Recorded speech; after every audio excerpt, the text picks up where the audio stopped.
401 permit's kind of is a fairly easy thing to explain in general terms. What happens when you're putting up something in like a linear corridor thing, you have to get a 401 water quality permit. The 401 water quality permit addresses all your water body crossings and addresses all your wetlands crossings that you might have to have.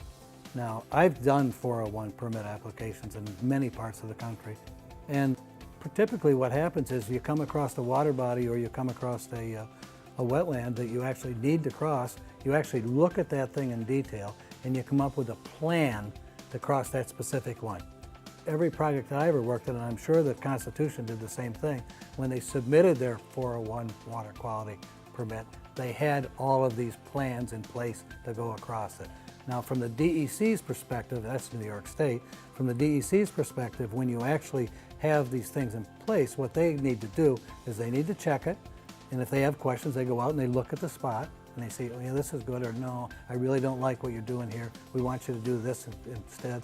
The problem is not with regulations. I've never met a company yet that has a problem with the actual regulations. The problem is with the implementation of the regulations and dragging stuff out forever.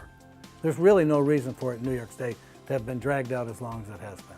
If you have regulations, they should be implemented the way they're supposed to be. You go out there and you look at something, you avoid it, you minimize it, you replace it someplace that without any environmental impact, but then you move on with the process, you get it done.